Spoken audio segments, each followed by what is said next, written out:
आज अगर आपके मोबाइल से अचानक व्हाट्सएप काम करना बंद कर दे तो सबसे पहले आपके दिमाग में यही सवाल आएगा कि आखिर ऐसा क्यों हुआ।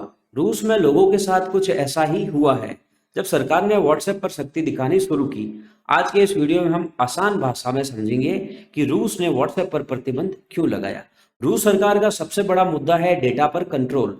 रूस चाहता है कि उसके नागरिकों का डेटा देश के अंदर ही स्टोर हो और उस पर सरकार का कंट्रोल हो। व्हाट्सएप एक विदेशी ऐप है। इसका डेटा रूस के बाहर मौजूद सर्वर पर रखा जाता है।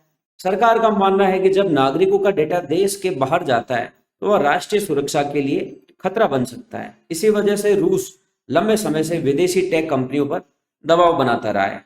व्हाट्सएप की सबसे बड़ी ताकत उसकी end to end encryption technology है, लेकिन यही चीज रूस सरकार के लिए सबसे बड़ी समस्या बन गई है। इस टेक्नोलॉजी के कारण किसी भी मैसेज को सिर्फ भेजने वाला और पाने वाला ही पढ़ सकता है, बीच में कोई तीसरा व्यक्ति या सरकार भी नहीं। रूस सरकार का कहना है कि इस वजह से आतंकवाद, अवैध गतिविधियां, विरोध प्रदर्शन, सरकार विरोधी गतिविधियों पर नजर नहीं रख पाते हैं। सरकार इसे सीधे तौर पर राष्ट्रीय सुरक्षा से जोड़कर देखती है। व्हाट्सएप की पेरेंट कंपनी मेटा प्लेटफॉर्म के साथ रूस का टकराव पहले से ही चल रहा है। रूस पहले ही फेसबुक और इंस्टाग्राम को चरमपंथी संगठन घोषित कर चुका है। इसके बाद मेटा से जुड़ी हर सर्विस रूस की नजर में आ गई है। व्हाट्सएप भी मेटा का ही हिस्सा है, इसलिए उस पर भी सरकार की शक्ति बढ़ती चली गई है।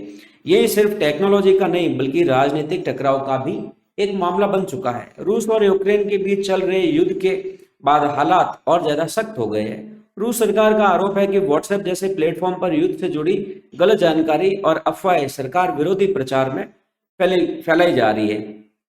सरकार चाहती है कि देश के अंदर सिर्फ वही जानकारी फैले जो आधिकारिक तौर पर मंजूर हो।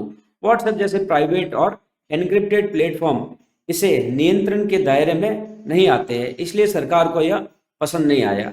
रूस की मीडिया और टेक्नो और टेलीकॉम रेगुलेट संस्था रोकोमोंडोजर ने व्हाट्सएप को कई बार चेतावनी दी थी। आरोप लगाया कि व्हाट्सएप ने रूसी कानूनों का पालन नहीं किया, अवैध कंटेंट को समय पर नहीं हटाया और डेटा लोकलाइजेशन के नियमों का उल्लंघन किया। इन चेतावनियों के बाद सरकार ने व्हाट्सएप को सीमित करने और कई जगहों पर ब्लॉक करने जैसे कदम उठाए। इसके पीछे एक और बड़ी वजह है रूस का अपने घरेलू डिजिटल प्लेटफॉर्म को बढ़ावा देना।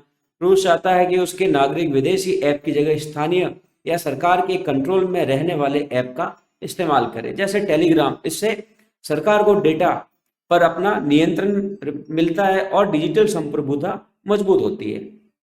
कई देशों की तरह रूस भी अब डिजिटल दुनिया में आत्मनिर्भर बनना चाहता है।